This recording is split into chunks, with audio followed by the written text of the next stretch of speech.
शुक्लां भरधरं विष्णुं शशिवर्णं चतुर्भुजं प्रसन्नवदनं ध्यायेत् सर्वविघ्नोपशान्तये। गुरुर्ब्रह्मा गुरुर्विष्णुः गुरुर्देवो महेश्वरः गुरुः साक्षात् परब्रह्म तस्मै श्री गुरवे नमः। सरस्वती नमस्तुभ्यं वरदे कामरूपिणी विद्यारम्भं करिष्यामि सिद्धिर्भवतु मे सदा। पीताम्बरं करविराजितशङ्खचक्रं कौमोदगी सरसिजं करुणासमुद्रम् राधासगायमधिसुन्दरमन्दहासं वातालयेशमनिशं हृदि भावयामि। ॐ नमो भगवते वासुदेवाय। ॐ श्रीकृष्णाय परब्रह्मणे नमः। अथ श्रीमन्नारायणीयं द्वितीयः स्कन्धः चतुर्थं दशकम् अष्टाङ्गयोगवर्णनं योगसिद्धिवर्णनं च। कल्यतां मम कुरुष्व तावतीं कल्यते भवतुपासनय्यया स्पष्टमष्टविधयोगचर्यया पुष्टया श्रुतव तुष्टिमाप्नुयाम्। ब्रह्मचर्य दृढदादिभिर्यमैः प्राप्लवादिनियमैश्च पाविताः कुर्महे दृढममी सुखासनम् पङ्कजाद्यमपि वा भवत्पराः तारमन्तरनुचिन्त्य सन्ततम् प्राणवायुमभियम्य निर्मलाः इन्द्रियाणि विषयादथापः यास्महे भवदुपासनोन्मुखाः अस्फुटेव वपुषिते प्रयत्नतः धारयेम धिषणां मुहुर्मुहुः तेन भक्तिरस मन्तराद्रताम् उद्वहेम भवदङ्घ्रिचिन्तकाः विस्फुटावयवभेदसुन्दरं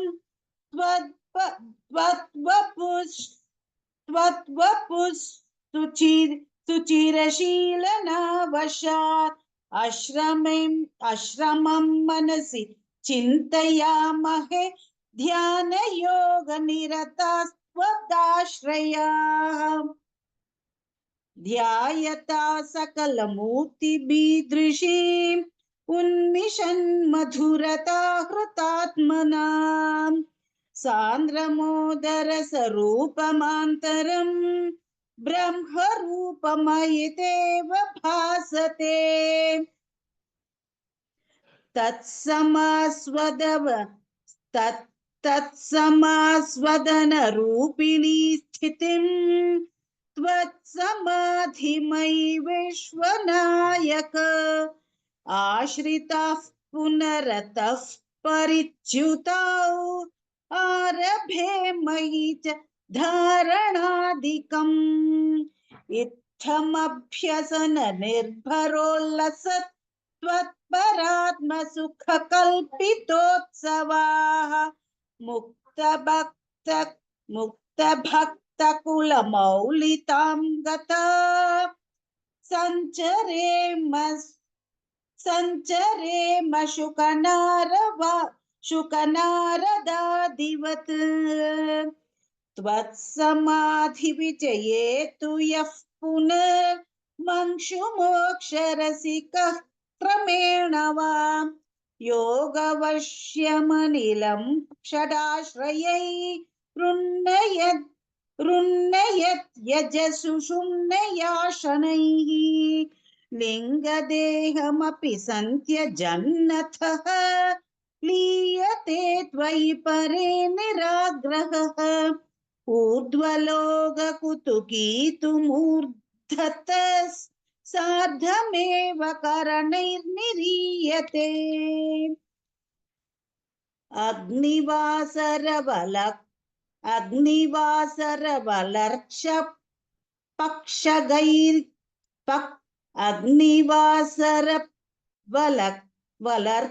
वलर्क्षपक्षगैः उत्तरायणजुषा च दैवतैः प्रापितोरविपदं भवत्परः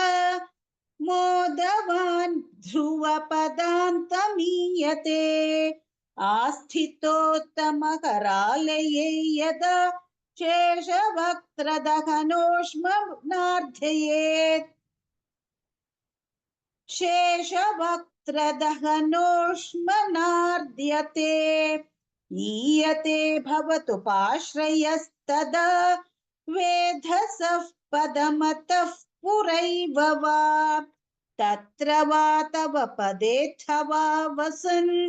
प्राकृतप्रलय एति मुक्तताम् स्वेच्छया खलु पुरा विमुच्यते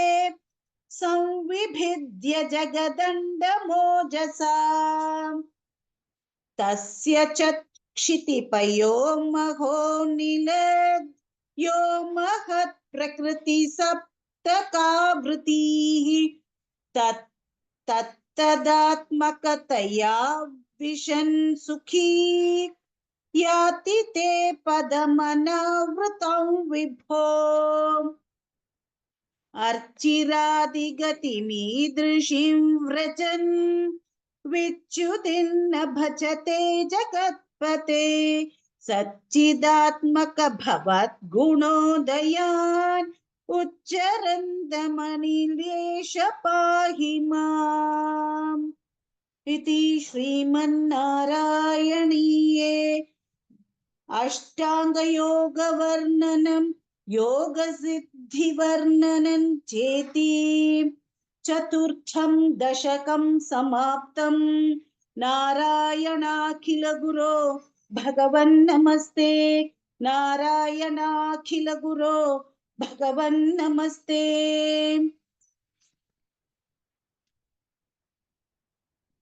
अथ पंचमं दशकं विराट पुरुषोत्पत्ति वर्णनम्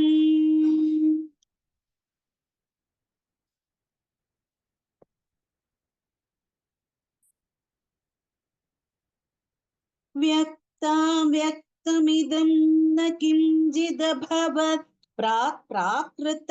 प्रक्षये मायायां गुणसाम्यरुद्ध विकृतौ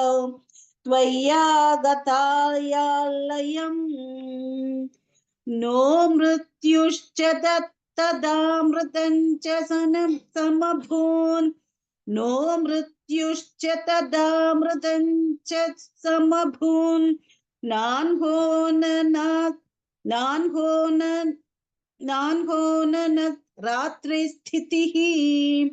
तत्रैकस्त्वमशिष्य किल परा नन्दप्रकाशात्मना कालकर्म गुणा च जीवनिवः विश्वं च कार्यं विभो चिल्लीलारतिमेयुषि त्वयि तदा निर्लीनतामाययुः तेषानैव वदन्त्यसत्त्वमयि भोः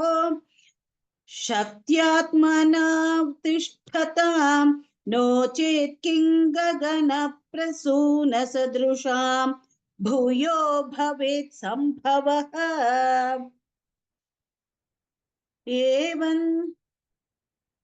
एवं च विपरार्धकालविगता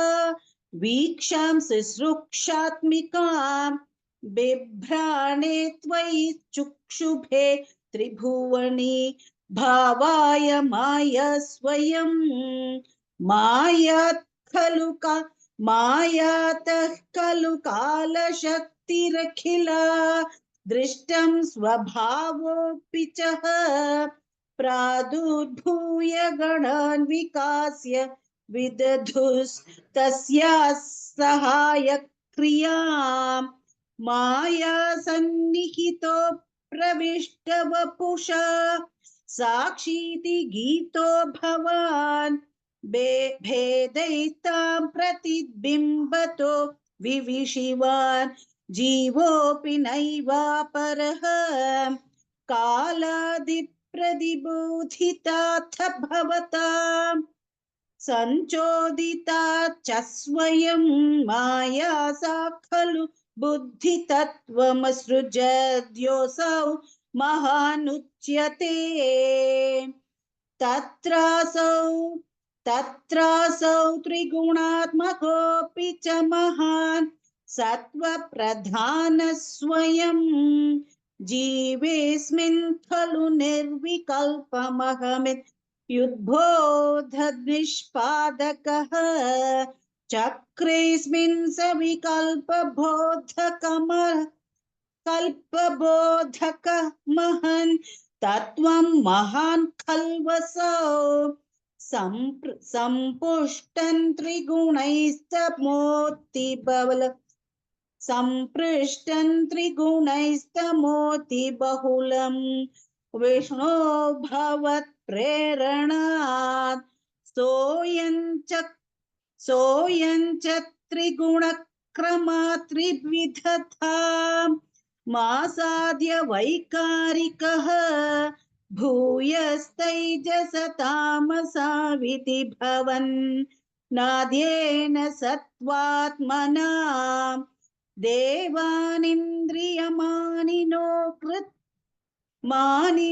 कृतदिशा वातार्कपाश्यश्विनः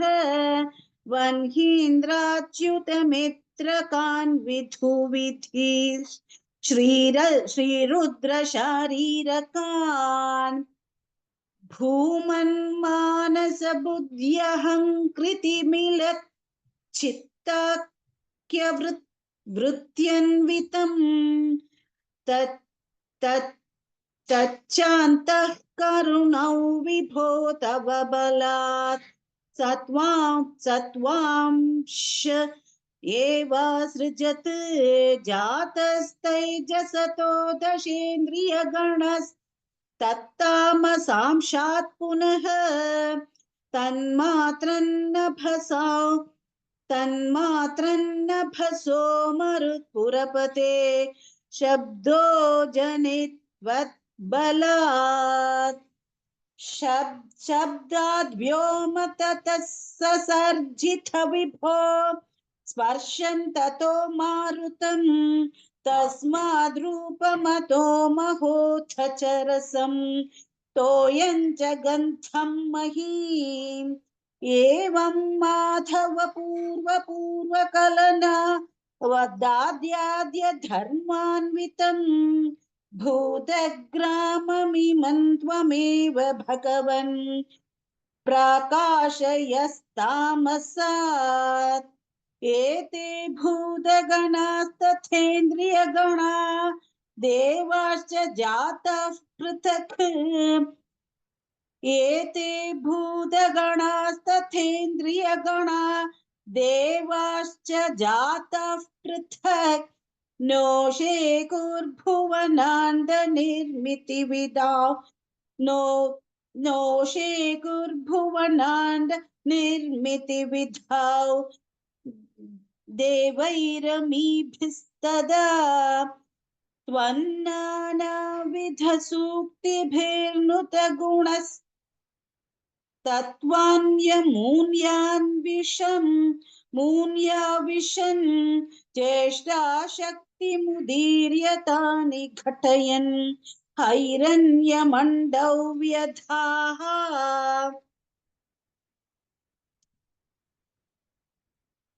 अण्डन्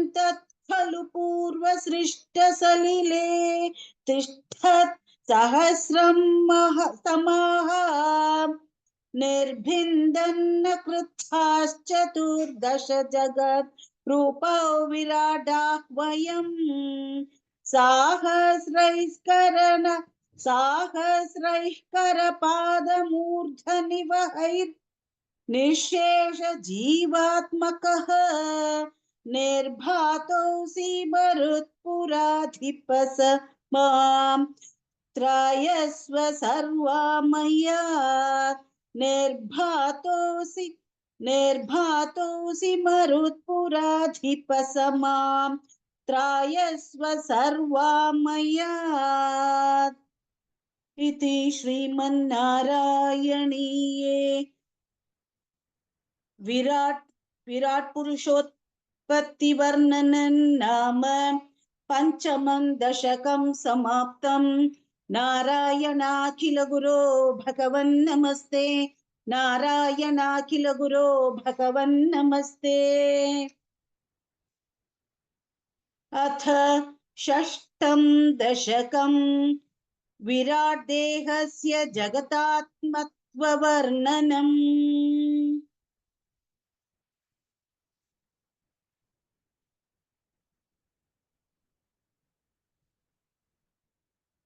एवं चतुर्दश जगन्मयताङ्गतस्य पातालमीश तव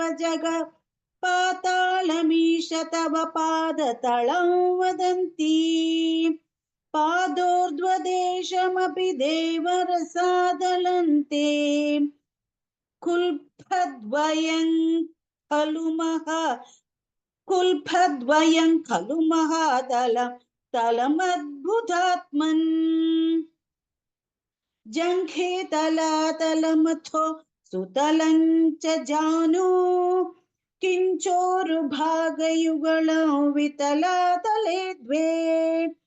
क्षोणीदलं जघनमम्बर मङ्गनाभिः वक्षश्च शक्रनिलयस्तव चक्रपाणे ग्रीवामहस्तव मुखं च जनस्तपस्तु फालञ्चिरस्तव समस्तमयस्य सत्यम् एवं जगन्मयतनो जगदाश्रितैरः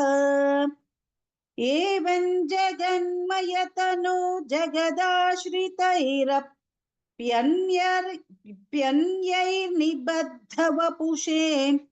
भगवन् नमस्ते त्वद्ब्रह्मरन्ध्र पदमीश्वर विश्वकन्द छन्दांसि केशव घनास्तव केशपाशाः उल्लासि चिल्लयुगलं द्रुहिणस्य गेहम् पाक्ष्माणि रात्रिविवसौ सविता च नेत्रे निःशेष विश्वरचना च कटाक्ष मोक्षः कर्णौ दिशोऽश्वियुगलन् तव नासिके द्वे लोभत्रपेच्च भगवन्नधरोत्तरोष्ठौ तारागणश्च दशनाशमनश्च दंष्ट्रा मायाविलासहसितं श्वसितं समीरः जिह्वा जलौ वचनमीश शकुन्तपङ्क्तिः सिद्धादयस्वरगणा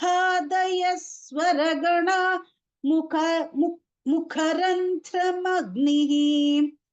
देवाभुजास्तनयुगन् तव धर्मदेवः पृष्ठन्ध्वधर्म इह देव मनस्सुधांशुः अव्यक्तमेव हृदयाम्बुजमम्बुजाक्ष कुक्षिः समुद्रनिवह वसनन्तु सन्ध्ये शोभः प्रजापतिरसौ वृषणौ च मित्रः शेपः प्रजापतिरसौ वृषणौ च मित्रः श्रोणीस्थलं मृगगणाः पदयोर्नि नकास्थे श्रोणीस्थलं मृगगणाः पदयोर्नखास्ते हस्त्युष्टसैन्धवमुखा गमनं तु कालः विप्रादिवर्णभवनौ वदनाब्जबाहु चारूरुयुग्मचरणं करुणाबुधे ते विप्रादिवर्णभवनौ वदनाब्जबाहु चारूरुयुग्मचरणं करुणाबुधे ते संसारचक्रमयि चक्रधर क्रियास्ते वीर्यं महासुरगणो स्थिकुलानि शैलाः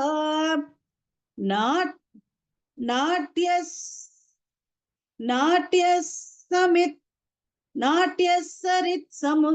समुदयस्तरवश्चरोम जीयाविदौ वपुरनिर्वचनीयमीश ईदृज्जगन्मय वपुस्तव कर्मभाजां कर्मावसानसमये स्मरणीयमाहुः तस्यान्तरात्मवपुषे विमलात्मने ते वादालयाधिपनमोऽस्तु निरुन्धिरोगान्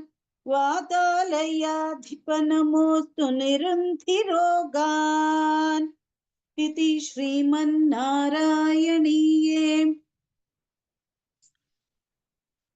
विराट्देहस्य जगतात्मत्ववर्णनं नाम षष्ठं दशकं समाप्तम् नारायणाखिलगुरो भगवन्नमस्ते नारायणाखिलगुरो भगवन्नमस्ते अथ सप्तमं दशकं हिरण्यगर्भोत्पत्तिवर्णनं वैकुण्ठदर्शनं च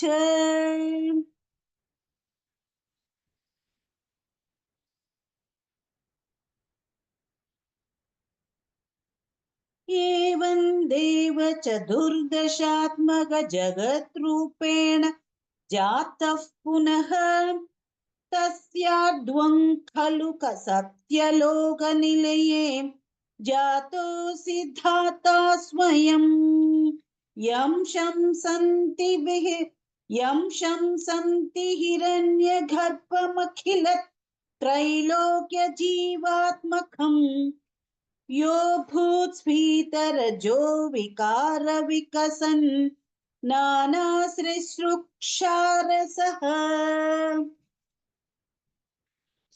सोऽयं विश्वविसर्गदत्तहृदयः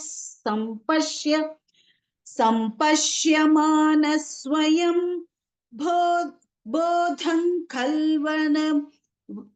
बोधं कल्वनवाप्य विश्वविषयं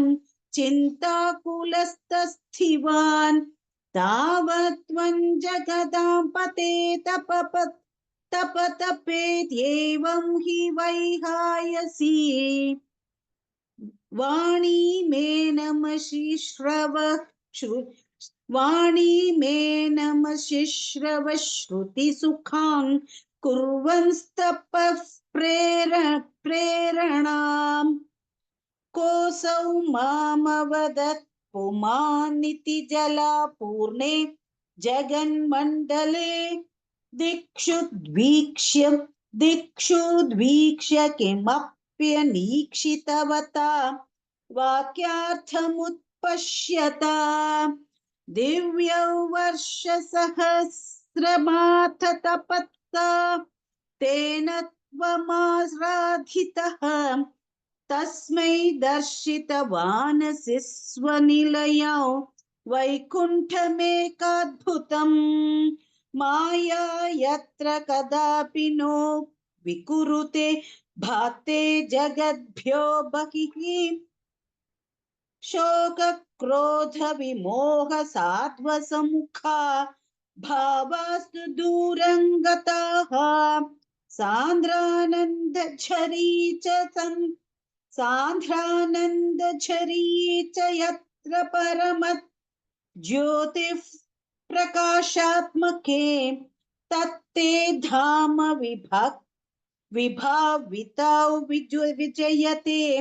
वैकुण्ठरूपौ विभो तत्ते धाम विभावितौ विजयते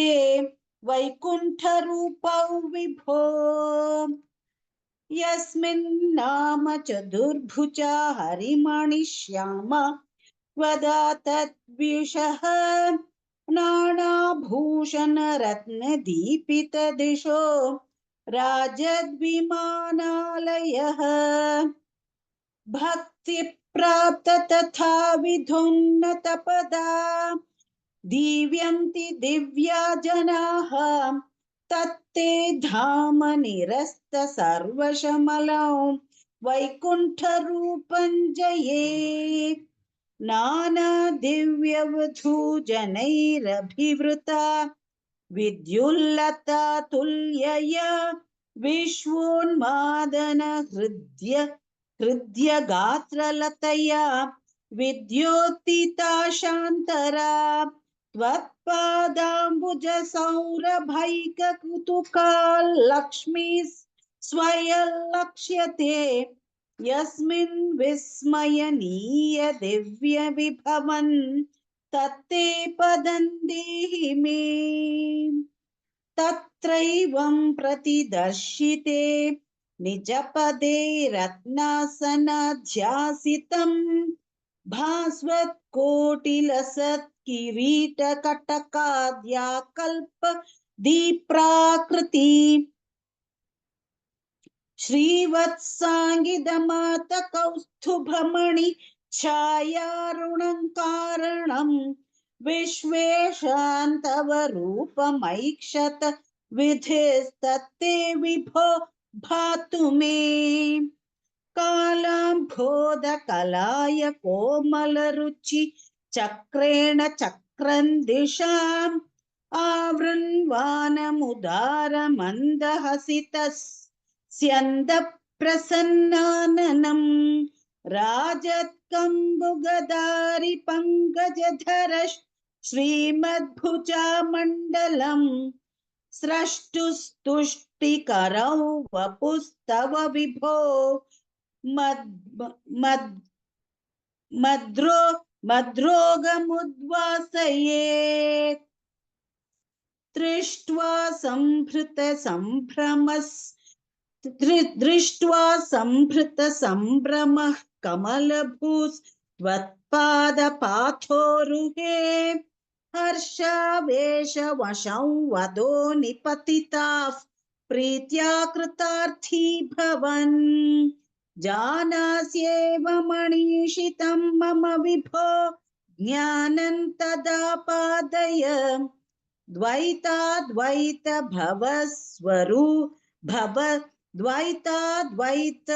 भवत्स्वरूप परमेत् याचष्टतन्त्वां भजे आताम्रे चरणे विनम्रमथतं हस्तेन हस्ते स्पृशन् बोधस्ते भवितान् सर्गविधिभिर्बन्धोऽपि सञ्जायते इत्याभाष्य गिरं प्रतोष्य नितरान् तच्चित्तगूढस्वयं सृष्टौ तं समुदरय्य